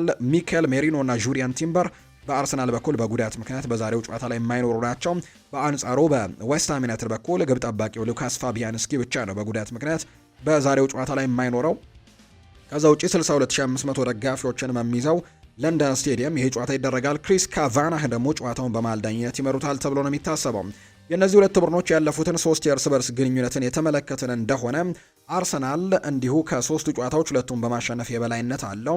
ለምሳሌ ያክል በዚህ ውድድር ዘመን በመጀመሪያው ዙር ጨዋታ ባደረጉት መርሃ ግብር አርሰናል በኤምሬትስ ዌስትሃም ዩናይትድን 2-0 አሸንፎ ነበር። ነገር ግን አምና በለንደን ስቴዲየም ባደረጉት መርሃ ግብር ዌስትሃም 1-0 ያሸነፈበት ውጤት ነበር። እንዲሁ አምናም ከዛ ውጭ ደግሞ በሌላኛው መርሃ ግብርም አርሰናሎች 5-2 ያሸነፉበት መርሃ ግብርም እንደነበር እናስታውሳለን። አምና ይቅርታ በኤምሬትስ ስቴዲየም የተደረገውን ጨዋታ ነው ዌስትሃም ዩናይትድ 1-0 ያሸነፈው። በአንጻሩ በለንደን ስቴዲየም የተደረገውን አርሰናል 5-2 ያሸነፈበት እንደነበር እናስታውሳለን። አምና የተደረገ ጨዋታ ነው። ሁለቱ እንግዲህ ተቃራኒ ቦታ ላይ ነው የሚገኙት። አርሰናል ለዋንጫ ፉክክሩ፣ ዌስትሃም ዩናይትድ ላለመውረዱ በትልቅ ትግል ውስጥ የሚገኙበት አጋጣሚ ጭምር የተመለከትነውና የዛሬው ጨዋታ በጉጉት ይጠበቃል ተብሎ ይታሰባል። ልክ ምሽት 12 ሰዓት ከ30 ሲል ይሄ ጨዋታ ይደረጋል። በርካቶችም በጉጉት የሚጠብቁት ነው የሚሆነው። ፕሪሚየር ሊጉን አርሰናል በ76 ነጥቦች እየመራው ነው። ሲቲ በ74 ይከተላል።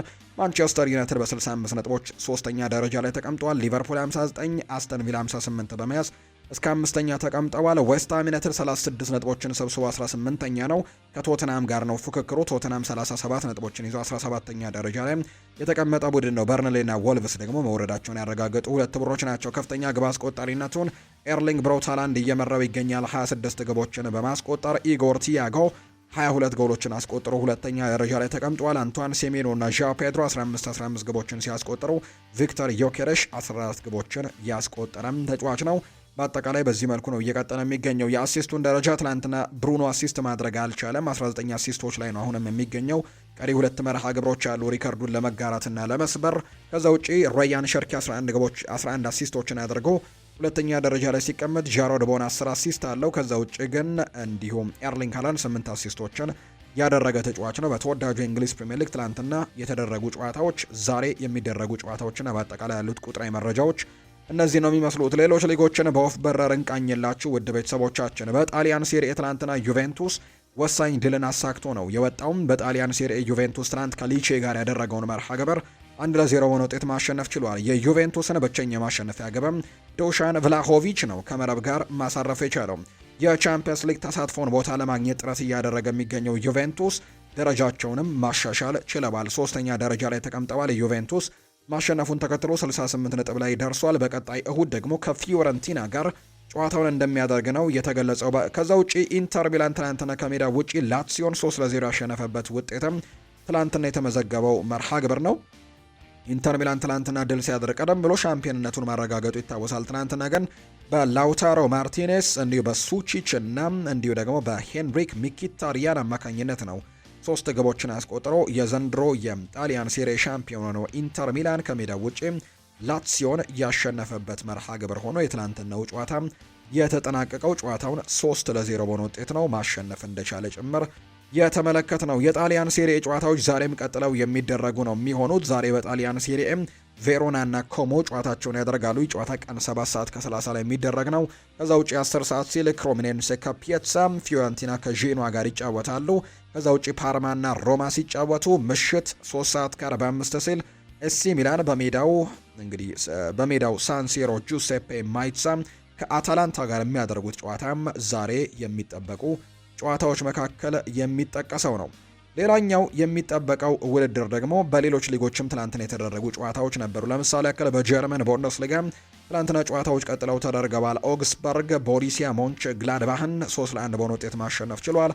ሆፌንየም ቨርደር ብሬመንን 1-0 ያሸነፈው። አረቢ ለብዚሽ ሴንት ፓውልን 2-1 ሲያሸንፍ፣ ስቱትጋርት ባየር ሌቨርኩዘንን 3-1 ያሸነፈበት ውጤት ትላንትና የተመዘገበ ነው። ቮልስበርግ እና እንዲሁ ባየር ሚኒክ ጨዋታቸውን አድርገው በባየር ሚኒክ 1-0 አሸናፊነት ተጠናቋል። ከአውሮፓ ቻምፒየንስ ሊግ ውጪ እንደሆነ እንግዲህ በዚህ ሳምንት ያረጋገጠው ባየር ሚኒክ ትላንትና ደግሞ በሊጉ ሻምፒዮን ሆኖን አረጋግጦ እንደነበር እናስታውሳለን። ትላንትና ግን ጨዋታውን አድርገዋል።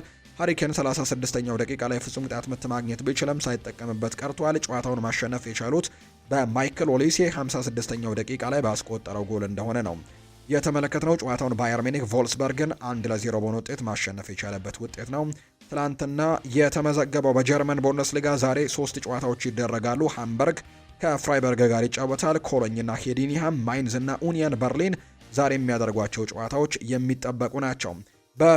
በስፓኒሽ ላሊጋም ትላንትና የተደረጉ ጨዋታዎች ያሉ። ኤልቼም ከዲፖርቲቮ አላቬስ ጋር 1-1 ተለያይቷል።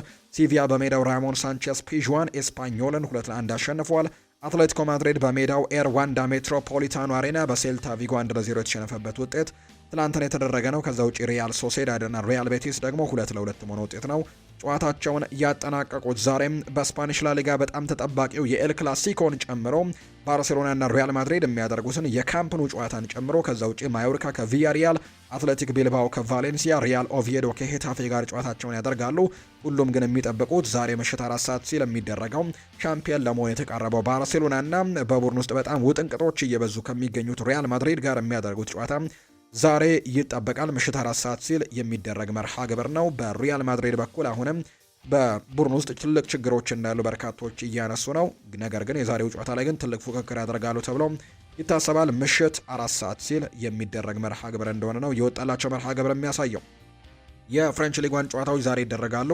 አንጀርስ ከስትራስቡርግ፣ ኦንዤ ከኒስ፣ ኒሃልቬ ከማርሴይ እንዲሁ ሜትስ ከሎሪዮ፣ ሞናኮ ከሊል፣ ፓሪስ ሳን ዠርሜን በሜዳው ፓርክ ደ ፕሪንስ ከብሬስት ጋር ይጫወታል። ሬንስ ከፓሪስ ኤፍሲ እና ቱሉዝ ከሊዮን ጋር የሚያደርጉት ጨዋታ ዛሬ በፍሬንች ሊግ 1 የሚደረጉ ጨዋታዎች ናቸው። በአጠቃላይ በአውሮፓ ታላላቅ ሊጎች የተደረጉት የትናንትና መርሃ ግብሮች እነዚህን ነው የሚመስሉት። ኢንተር ማያሚ ትናንትና ድል ቀንቶታል። በአሜሪካን ሜጀር ሊግ ሶከር ኢንተር ማያሚ ከቶሮንቶ ጋር ያደረገውን መርሃ ግብር 4-2 በሆነ ውጤት ማሸነፍ ችሏል። የኢንተር ማያሚን የማሸነፊያ የድል ግቦችም ሊዮኔል ሜሲ፣ ሮድሪጎ ዴ ፓውል፣ ሰርጂ ሬግሎን እና እንዲሁ ሉዊስ ሱዋሬስ ማስቆጠር ችለዋል። ከዛ ውጪ ቶሮንቶን 2 ጎሎችን ማስቆጠር የቻሉበት አጋጣሚ ነው ያለው። አርጀንቲናዊው ተጫዋች ሊዮኔል ሜሲ የጨዋታው ኮከብ ተብሏል። በውድድር ዓመቱ 9ኛ የሜጀር ሊግ ሶከር ጎሉንም ነው ማስቆጠር የቻለው። ሜሲ በአሜሪካን ሜጀር ሊግ ሶከርም በአነስተኛ ጨዋታ ማለትም በ64 ጨዋታዎች 100 የግብ ተሳትፎችን ያደረገ ቀዳሚው ተጫዋች በመሆን ሪካርድ ሰብሯል። ማለትም ወይ ጎል ያስቆጥራል ወይ አሲስት ያደርጋል። ባለፉት 64 ጨዋታዎች 100 የጎል አስተዋጽኦችን ማድረግ ችሏል። ኢንተር ማያሚ በ22 ነጥቦች ሁለተኛ ደረጃ ላይ የተቀመጠ ቡድን እንደሆነ ነው የተመለከት ነው። አሁን ደግሞ ክለቦችን የተመለከቱ ስፖርታዊ ጉዳዮችን እናንሳ።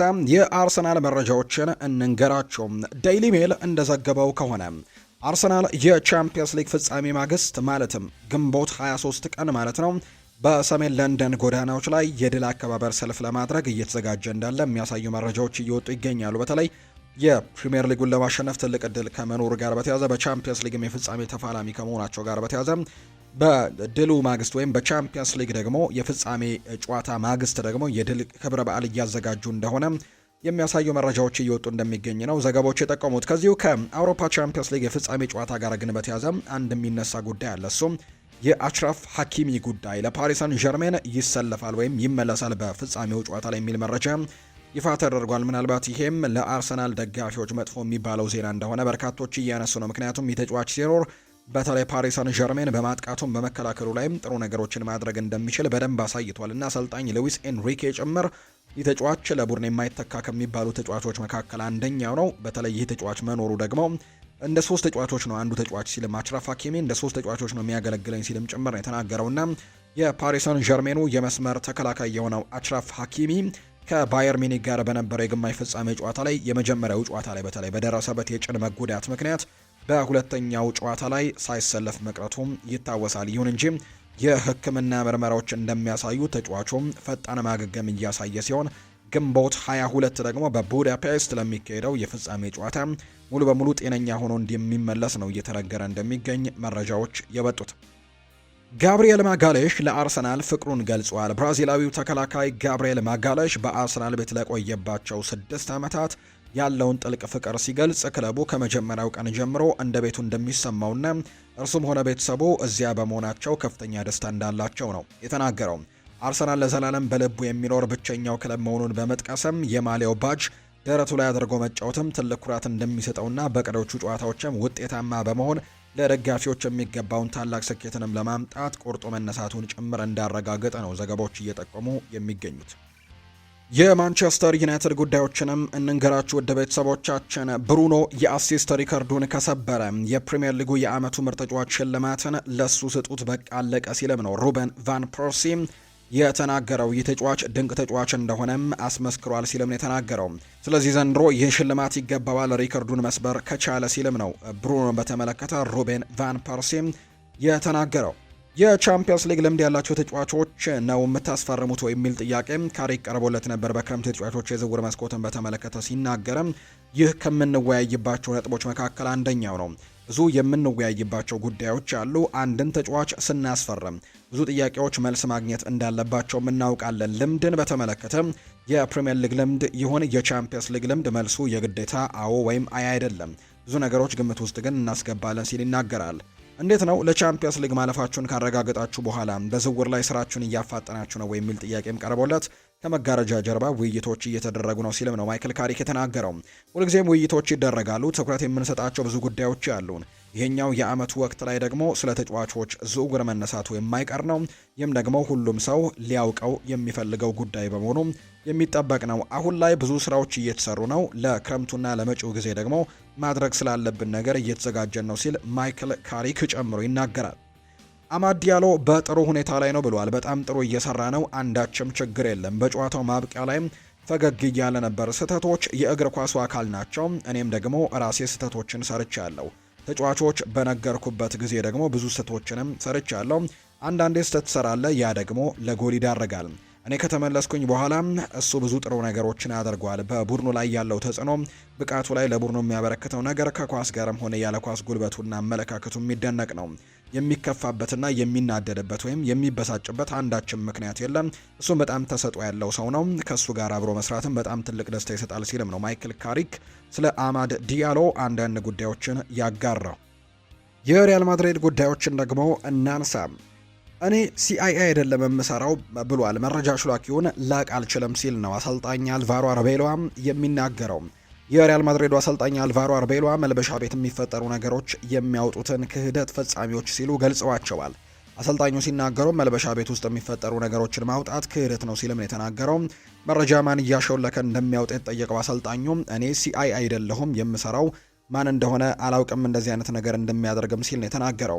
ነገር ግን የትኛውም ተጫዋች መውቀስ አልፈልግም፣ መልበሻ ቤት ውስጥ ብዙ ሰዎች አሉ ሲሉ ጨምረው ይናገራሉ። ስለ ቡድን በርካታ ሐሰተኛ ነገሮች ተብለዋል። ተጫዋቾችም አያከብሩትም የተባለው ግን ሐሰት ነው። ያ አልተፈጠረም። እነሱ በጣም ፕሮፌሽናል ናቸው ሲልም ነው አርቤሏ የተናገረው። አሰልጣኝ አርቤሏ ከኤል ክላሲኮ ጨዋታ ጋር በተያዘም የተለያዩ ጉዳዮችን አንስተዋል። በተለይ ተጫዋቹም ኦሪዮል ሹዋሜኒ በጨዋታው ላይ ዝግጁ እንደሆነ ጭምር ነው ወይም ለጨዋታው ዝግጁ እንደሆነ ሀሳባቸውን እየሰጡ እንደሚገኝ የሚያሳዩ መረጃዎች ናቸው እየወጡ የሚገኙት። ሌላኛው አሰልጣኝ አርቤሏ በጣም በርከት ያሉ ጉዳዮችን ያነሱት ከሰሞኑ በመልበሻ ክፍል ውስጥ በተፈጠሩ ጸቦች ምክንያት ምናልባት ኃላፊነት መውሰድ የማረጋጋቱን ስራ የመስራት ብቃቱ አልነበረውም። በዚህም የሰሞኑ ግርግር አሰልጣኙ ልምድ እንደሌለው የተረጋገጠበት መሆኑንና ነገሮች ሁሉ ሞሪኒዮ መምጣት እንዳለባቸው የሚያሳይ አይነት ሀሳቦች እንዳሉ ነው በሪያል ማድሪድ በኩል እየተመለከትን የምንገኘው። ስለ ኤል ክላሲኮ ግን ጥያቄ ቀርቦለት ነበር። አልቫሮ አርቤሏ በጣም ጥሩ ብቃት እያሳዩ ከሚገኙ ታላቅ አጋጣሚ ጋር ታላቅ ክለብ ጋር ጨዋታ እንደሚሆን እጠብቃለሁ። በዓለም ላይ ከፍተኛ መነቃቃት የሚፈጥረውን ይህንን ጨዋታ ለማድረግም በጉጉት እየጠበቅን ነው። በታላቅ ምኞትና ለማሸነፍም አልመን ነው ወደዛ ምን ሄደው ሲልም ጭምር ይናገራል። አርቤሏ ሲናገር ስለ ፌዴሪኮ ቫልቬርዴና ሹዋሜኒም ጥያቄ ቀርቦለት ነበር። ሁለት የምላቸው ነገሮች አሉ። መጀመሪያ ክለቡ ላሳየው ቁርጠኝነት፣ ፍጥነትና ግልጸኝነት በጣም ኩራት ይሰማኛል።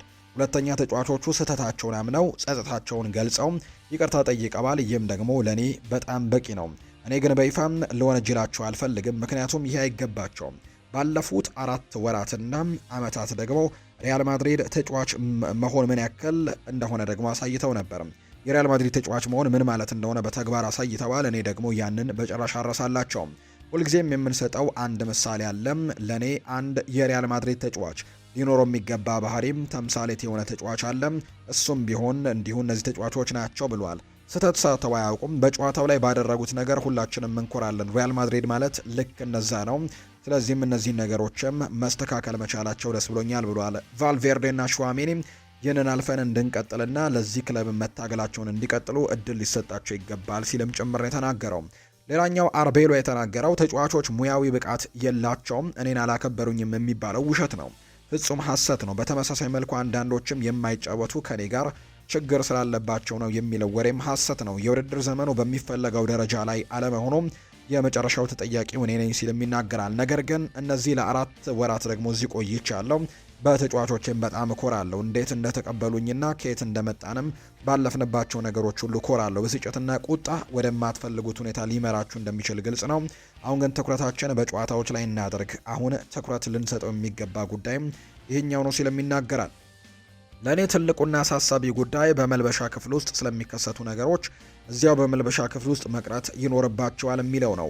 የተከሰተው ነገር ደግሞ እንዲሁ አጋጣሚ እንዲሁ መጥፎ እድል ነበር። አሁንም ግን ጉዳዩ ሊያበቃና ሊረሳ ይገባል ሲልም ነው የተናገረው። አንድ የሪያል ማድሪድ ተጫዋች በማይሰለፍበት ጊዜ ምክንያቱ ከሜዳ ውጭ ካሉ ጉዳዮች ጋር የተያያዘ አይደለም። ተጫዋቾች ከኔ ጋር ችግር አላቸው ተብሎ ብዙ ውሸቶችም ተነግረዋል፣ እነሱም ሐሰቶች ናቸው ብለዋል። እንዲሁ ሳያሸንፉ ሪያል ማድሪድ ውስጥ መቆየት ቀላል እንዳልሆነ አውቃለሁ። በጣም አስቸጋሪ ጊዜያትንም እንዲሁ አሳልፈናል። ለምሳሌ ለብዙ ዓመታት ቻምፒየንስ ሊግ ዋንጫን ሳናገኝ የቆየንበት ጊዜን መጥቀስ ይቻላል። በ9ኛውና በ10ኛው ዋንጫ መካከል 12 ዓመታት አልፈዋል። አስቸጋሪ ወቅቶችን አሳልፈናል። ነገር ግን ይህንን በጋራ ግን ማለፍና ማሸነፍ ይኖርብናል። ደጋፊው ክለቡም ይህንን ሁኔታ ለመቀየር ከፕሬዝደንታችን የተሻለ ዝግጁ የሆነ ሰው የለም። እሳቸው ደግሞ ሪያል ማድሪድን ወደሚገባው ቦታ መመለስ ችለዋል። ከዚህ ሁሉ ጋር ሪያል ማድሪድ ወደሚገባው ክብርም ለመመለስም መታገል አለብን ያለው አረቤሎ ይቀጥልና ፌዴሪኮ ቫልቬርዴና ሹዋሜኒን ማስቆም አልቻልክም የሚል ጥያቄ ቀርቦለት ነበር። እኔ በመልበሻ ክፍል ውስጥ ቢሮ የለኝም። በዚያ ደግሞ የሚከሰቱ ነገሮችን ሁሉ የመቆጣጠርና ተጠያቂ መሆን ፍላጎቱ ነበረኝ። የዚህ ሁኔታ ውጤት ወይም ተጠያቂነት አሰልጣኙ ይህንን ሁሉ ማስቆም ነበረበት የሚል ከሆነ እቀበለዋለሁ። ደስ በሚል ሁኔታ ላይ አይደለም። ለሁሉም ሰው እንደ ምሳሌ ሊያገለግል ይገባል። ያለው ነገር ይሄ ነው። እዚህ እንግዲህ አሁን ላይ ከዚህ ተምረን ወደፊት መቀጠል ይኖርብናል። የባርሴሎናና የሪያል ማድሪድ ጨዋታ እንዳለን መዘንጋት የለብንም ሲልም ጭምር ነው አርቤሎ ጨምሮ የሚናገረው። ስለ ኬሊያን ምባፔ ወቅታዊ ብቃትስ ምን ትላለህ ተብሎ ነበር። ለሪያል ማድሪድ የሚጫወት ትልቅ ጥረትን ማድረጉ ሁላችንም እናውቃለን። ህልሙን እውን ለማድረግም ብዙ ነገሮችን መስዋዕት አድርጓል። ምክንያቱም ሁላችንም በልጅነቱ የሪያል ማድሪድ ማሊያን ለብሶ ደግሞ ሲደግፍ እንደነበር የምናውቀው ተጫዋች ነው ብሏል። በኤስፓኞል ስቴዲየም ከአልቫሮ ፈርናንዴስ ካሪራስ ጋር ስለተፈጠረው ነገር እኔ ስለሱ ስራናም እኔ ደግሞ ስለሚያስተናግድበት መንገድ መከላከል ብቻ ነው የምችለው ሲልም ነው አሰልጣኙ የተናገረው። ሲሰለፍ የነበረው በሚገባው ስለሆነ ነው። ሳይሰለፍ ሲቀር ደግሞ ሌላ ከሱ የተሻለ ሰው ከተገኘ ነው ሲልም ጭምር ይናገራል አሰልጣኝ አርቤሎ ሲናገር። ስለ መልበሻ ክፍሉ ሁኔታ ምን ትላለህ ተብሎም ነበር። በእርግጥ ጤናማ መልበሻ ክፍል ነው ያለን። 2 የውድድር ዘመናትን ያለ ዋንጫ ማሳለፍ መቀበል ቀላል አይደለም። ሁልጊዜም እንደምለው የሪያል ማድሪድ ተጫዋች ለመሆን በጣም አምቢሽን መሆን ያስፈልጋል። በእርግጥም ነገሮች በተሻለ መንገድ መስራትም እንዲሁ መለወጥና መገምገምም ያለብን ጉዳይ ነው። ነገር ግን እኔ የማየው ሰላማዊ መልበሻ ክፍልን ነው። ይህንን የምለው ከልቤ ነው። ዳግመኛ ለማሸነፍ ዝግጁ የሆነ ቡድን ያለን። በሚቀጥለው ዓመት ደግሞ ሁሉም ሰው የተሻለ ልምድ ይኖረዋል እርግጠኛ ነኝ። ሁሉም ሰው እንዲያድግና በሚቀጥለው ዓመትም ይህንን አርማ ምን ማለት እንደሆነ በተሻለ ሁኔታ ተረድቶ እንደሚመጣም እርግጠኛ ነኝ። በእነዚህ 4 ወራት ውስጥ በዚህ መልበሻ ክፍል ውስጥም ደስተኛ እንዳልሆንኩኝ ወይም እንደማልኮራ የሚነግረኝ ምንም ነገር አልተፈጠረም ሲልም ጭምር ይናገራል። አሰልጣኝ አልቫሮ አርቤሎ ነው ይህንን ሀሳብ የሰጠው። ሌላኛው የሚነሳው ጉዳይ ደግሞ የፕሬዝዳንት ፍሎሬንቲኖ ፔሬዝ ጆዜ ሞሪኒዮን ለመመለስ ሂደቱን በግሉ እየመራ ሲሆን የመጨረሻው ውሳኔ የሚሰጡትን እሱ ብቻ ነው። ሞሪኒዮ በበኩሉ ወደ ቀድሞ ቡድኑ ለመመለስም በዲሲፕሊን እርምጃዎችና በዝርዝር ጉዳዮች ላይ ሙሉ ስልጣን እንዲሰጠው ጠይቋል። ጆዜ በአሁኑ ወቅት የቤኔፊካ አሰልጣኝ ቢሆንም በውል ውስጥም እስከ ሜይ 2026 መጨረሻ ድረስም ሊያገለግል የሚችልና በግምት 3 ሚሊዮን ዩሮ የሚከፈልበት የውል መፍረሻ እንዲሁ ያለው። ምንም እንኳን ፍሎሬንቲኖ ፔሬዝ ጆዜ ሞሪኒዮን ቢፈልገውም በክለቡ ቦርድ አባላት መካከል ግን የቀድሞ አሰልጣኝ መመለስ ላይ የተከፋፈለ አመለካከት አሁንም እንዳለን የተነገረው። የቤኔፊካው ፕሬዝዳንት ሩይ ኮስታ የሞሪኒዮን ውል ለማደስ ጥረት ቢያደርጉም አሰልጣኙ እንደሚያጧቸው ግን በከፊል አምነው ተቀብለውታል። የቤኔፊካው ፕሬዝዳንት ሞሪኒዮ በክለቡ እንደሚቆይ ለማድረግም አዲስ የውል ማራዘሚያን ቢያቀርቡም አሰልጣኙ ወደ ሪያል ማድሪድ ለመመለስ ያለው ፍላጎት ግን ከፍተኛ መሆኑ ነገሮችን አደጋች አድርጎባቸዋል። ምንም እንኳን ሪያል ማድሪድ እና ሞሪኒዮ በመካከላቸው ቀጥተኛ ድርድር መኖሩን ባያምኑም ለሞሪኒዮ ቅርብ የሆነ የመረጃ ምንጮች ግን ወደ ማድሪድ መመለሱ እርግጥ ሊሆን እንደሚችል ያምናሉ። በተለይም ሞሪኒዮ ያለውን ሁኔታ የማረጋጋትና ቡድኑን ወደ ትክክለኛው መስመር የመመለስ ብቃት እንዳለው ይሰማዋል ተብሏል። አሁን ላይ በይፋ ድርድር መጀመሩ ባይረጋገጥም ከጀርባ ያሉ ፍንጮች ግን ግንኙነቱ መጠንከሩንም ያሳያሉ ተብሏል። አሰልጣኝ በአሁኑ ወቅትም በማድሪድ ቤት ያለውን አለመረጋጋት በተለይም በልምምድ ሜዳ ላይ የታዩ ግጭቶችን የመፍታት ትልቅ በራስ መተማመን አለው። በተጨማሪም ዋናው ዓላማ ቡድኑን ወደ ድል ጎዳና መመለስና በክለብ ውስጥም ዲሲፕሊንን ማስፈን እንደሆነ ነው ዲያሪዮ አስ የተባለው የመረጃ ምንጭ ይፋ ያደረገው። እንደ ፋብሪዚዮ ዘገባ ከሆነ ማንቸስተር ዩናይትድ ለፈረንሳዊው አማካይ ኦሪዮል ሹዋሜኒ ከፍተኛ ፍላጎት ቢኖረውም ሪያል ማድሪድ ግን ተጫዋቹን የመሸጥ ምንም አይነት ፍላጎት አላሳየም። ማድሪድ ሹዋሜኒን ለአሁንም ሆነ ለወደፊቱ የቡድኑ ወሳኝ አካል አድርጎ ነው እንደሚመለከተው መረጃዎች የወጡት። በቡድኑ ውስጥም የማይነካ ተጫዋች አድርጎ ይቆጥረዋል። ማንቸስተር ዩናይትድ በበኩሉ ለተጫዋቹም በዓለም ላይ ካሉ ምርጥ አማካዮች አንደኛው እንደሆነ የሚያምን ሲሆን የካሴሜሮ የረጅም ጊዜ ተተኪ አድርጎም ይቆጥረዋል። በተጨማሪም ዩናይትድ ከተጫዋቹ ወኪሎች ጋርም ግንኙነት ቢኖረውም ውሳኔው ግን ሙሉ በሙሉ በሪያል ማድሪድ እጅ ላይ ነው። በቅርቡ በሹዋሜኒና በፌዴሪኮ ቫልቬርዴ መካከልም በልምምድ ወቅት ግጭት መፈጠሩ ቢዘገብም እንደ ሮማኖ ዘገባ ግን ይህ ክስተት ተጫዋቹ ከክለቡ እንዲለቅም ምክንያት አይሆንም። ሪያል ማድሪድ በበኩሉ የሌሎች ክለቦችን ፍላጎት ለመከላከል የተጫዋቹን ውልም ለማራዘም እያሰበ መሆኑን አያይዞ እንደገለጸ ነው ፋብሪዚዮ ሮማኖ መረጃውን እያጋራ እንደሚገኝ ዘገባዎቹም የጠቆሙት። የተወደዳችሁና የተከበራችሁ ቤተሰቦቻችን ለዛሬ ያዝንላችሁ አዳዲስ ስፖርታዊ ጉዳዮቻችን እነዚህን ይመስላሉ። ስላደመጣችሁን፣ ስለተከታተላችሁን፣ ቆይታችሁን ከእኛ ጋርም ስላደረጋችሁ እጅግ ከልብ አድርገን ነው የምናመሰግነው። ፉአድ ባህሩ የዛሬውን ፕሮግራም እየመራው ከእናንተ ጋር ቆይታን አድርግ ያለው። በቀጣይ ፕሮግራሞቻችን ሌሎች ስፖርታዊ ጉዳዮችን፣ ሌሎች አዳዲስ መረጃዎችን አካተን በድጋሚ ተመልሰን የምንገናኝ ይሆናል። ለዛሬ ግን ስላደመጣችሁኝ፣ ስለተከታተላችሁኝ ቆይታችሁ በሙሉ ከኛ ጋርም ስለነበር ከልብ አድርገን ነው የምናመሰግነው። ፉአድ ባህሩ ፕሮግራሙን እየመራው ከእናንተ ጋር ቆየሁኝ።